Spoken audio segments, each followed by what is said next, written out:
Yeah, I mean, apart from you guys being, knowing the brutality of stand-up and the immediacy of that and having to be on, because as everybody knows, Woody's notoriously fast. He shoots from the hip. He's like a freight train.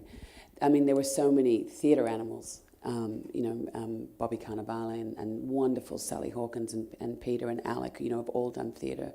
And so there was a sense that everyone understood the subtext of the piece. And I think that's what Woody does, is 97% of his direction is in the script, and he's an impeccable dramatist. It was beautifully structured, the screenplay, and so none of those pieces are going to disappear, and so you can trust the structure of the piece, and then he throws that open to the actors to bat it back against each other. Tell us about Jasmine. How did you find her center and find where she lives? There's no center. That's the thing. It's just.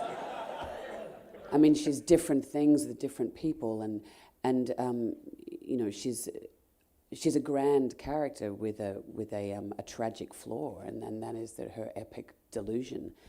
And there were so many things that Woody didn't seem to think were particularly interesting or unusual, but the fact that she changed her name at an early age from Jeanette to Jasmine, the fact that she's adopted, so she's estranged from her biological beginnings, and she said about establishing a fairy tale life for herself, and that in fact that in and of itself was a fantasy. Her marriage was based on a fallacy. So there's no center, there's nothing for her to grasp onto, and I think that's what sent her into freefall. Is that what, do you guys talk about that? Do you and Woody talk about that? No. You don't? No, I think he puts all those clues there. And Jasmine herself is searching for clues as to why she's ended up where she's ended up. I did watch that extraordinary documentary on Woody, to see what other actors' experiences had been. And uniformly, people were saying, you get one take if you're lucky, and he's not particularly forthcoming with his direction verbally on set. So I was prepared for that. But I don't know how else to perform if it's not in dialogue with other actors. I mean, what other actors do completely influences the way you respond. I just ask Woody questions and he'd answer them. So, in fact, there was a dialogue. I said, "How would you do it, Mr. Allen?" And he would say, "Well," and he got quite Blanche-like, actually, in his response. He said, "Well, if I was playing the part," so it was, what makes it absurd and tragic is that you've got characters who've got such conflicting wants and needs, and they're all hell-bent on achieving them, and they're utterly incompatible. So, Sally and I did a lot of talking about where we'd come from and why she'd left. And at the base, we wanted to establish something where that there was a genuine love between the sisters. It's just that their circumstances and their life choices and the opportunities that had presented to them were so radically different. I'm interested in creating characters that are thrown back at the audience to like or dislike, to judge positively or negatively. I don't believe in sentimentalizing a character, but I suppose an empathetic connection I had with her is that she's not someone who's ever had any sense of agency.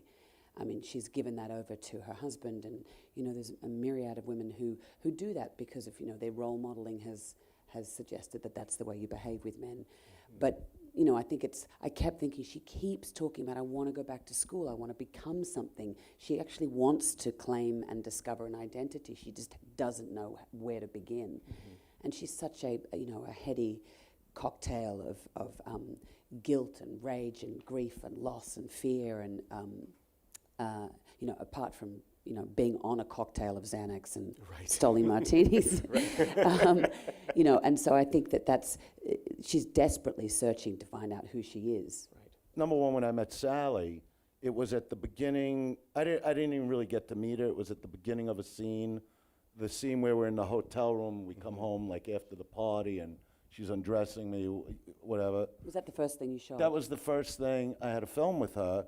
And, she had that real, accent, that East Coast accent. Mm-hmm. And, I thought she was great at it. But then after the scene, after what he said cut, she started talking to me with her British accent. You're right.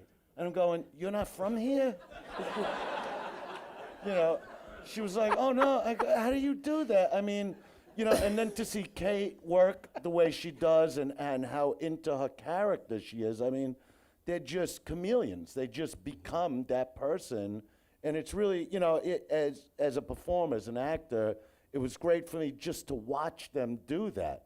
I mean, it's pretty unbelievable to see. We all have big show business histories here, but, from day one, no matter where my career went, up, down, in the middle, I never got used to it and went, this is what I am, this is who I am.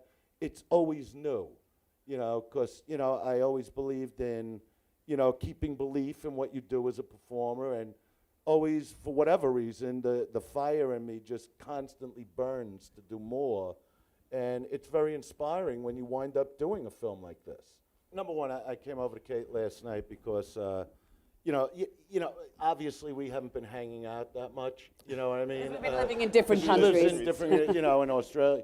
But I had to tell her, I go, I've seen you in so many things, but this was just like a stellar performance. It was like unbelievable for me to watch. And I pick up on other things than even the lines. Like, there were a few times in the movie, and I don't know why I love it so much, because I don't know if it was in the script or it would just happen, but her instincts, for instance, when she gets out of the car, when she makes Peter pull to the side, she drops a bag.